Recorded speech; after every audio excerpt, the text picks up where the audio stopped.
परीक्षेत future perfect continuous टेन्सवर सगळ्यात जास्त चुका होतात. तर विद्यार्थी मित्रांनो, ही एक सोपी ट्रिक वापरा आणि अचूक उत्तर लिहा. तर बघा, प्रश्न आपल्याला विचारला बघा, by next year I hear for 5 years आणि कंसामध्ये आपल्याला क्रियापद दिले लिहू. आता बघा विद्यार्थी मित्रांनो, आता फ्युचर परफेक्ट कंटिन्युअस टेन्स म्हणजेच काय रे? तर फ्युचर परफेक्ट कंटिन्युअस टेन्स म्हणजे चालू, पूर्ण, भविष्य काळ.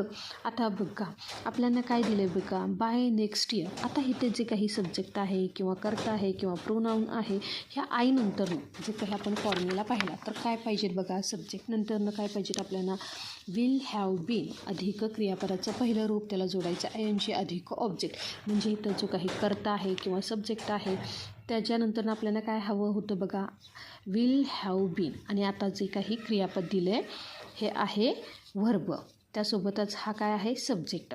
ह्याचं काय करायचं रे की ह्याला जोडायचं आहे ING. पहिल्यांदा आपण काय करूया, सब्जेक्ट नंतरनं काय करायचं आहे बघा, विल हॅव बीन. काय करायचं आहे, विल हॅव बीन.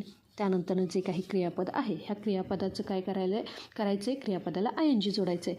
म्हणजे तिथं काय येणार आहे बघा, लिव्हिंग. काय येणार आहे, लिव्हिंग हिअर फॉर 5 years. लक्षात आलं का?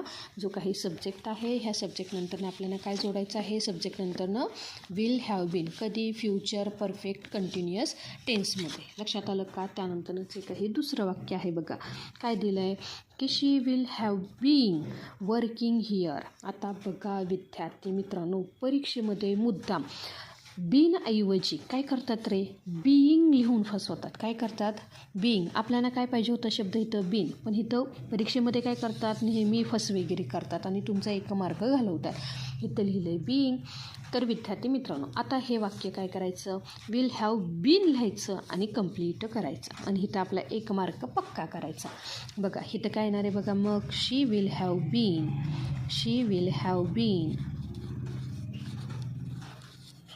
वर्किंग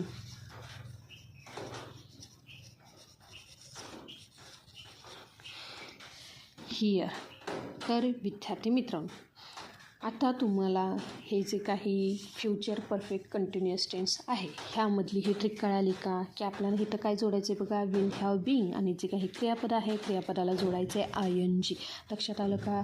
तर विद्यार्थी मित्रांनो, व्हिडिओ तुम्हाला आवडला असेल तर व्हिडिओला लाईक करा, तुमच्या मित्रांमध्ये शेअर करा आणि अशा सोप्या ट्रिकसाठी मराठी लेक्चरवाली चॅनलला सबस्क्राईब करायला विसरू नका.